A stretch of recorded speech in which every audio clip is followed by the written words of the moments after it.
Hi guys, welcome to Tech from Zero, where I share my journey learning tech in public.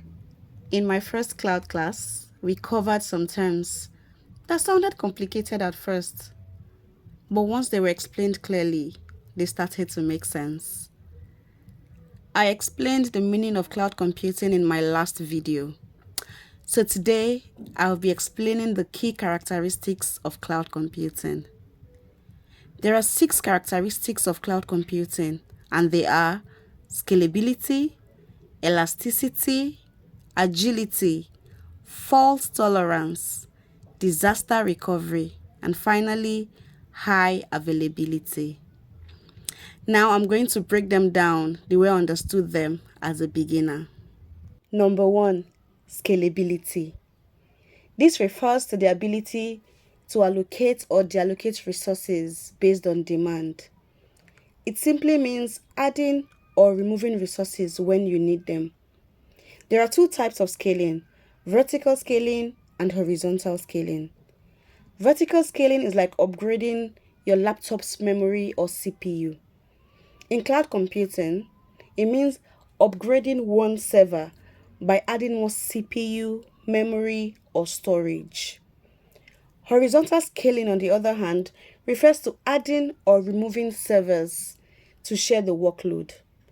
Now, using the laptop example used earlier, it's like adding more laptops to share the workload when it's increased, or reducing the number of laptops when your workload is reduced.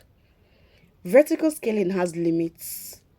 Horizontal scaling is more flexible, which is why it's more common in cloud systems. The next characteristic is elasticity. Now, elasticity takes scalability one step further. It means the system automatically scales without manual intervention.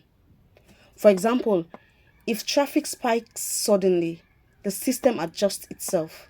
Now, when traffic drops, resources are reduced so you're not wasting money.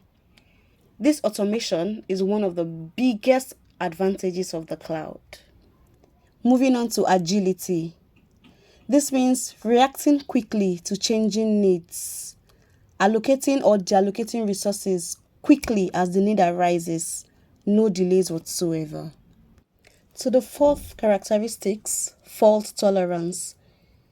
This means planning for failures so the system keeps running. It's about envisaging what might go wrong and providing backups so the system remains up and running during components or service failures. The next one is disaster recovery, and this is about restoring services after a major failure. Now, both fault tolerance and disaster recovery are planned in advance. Nothing here is accidental.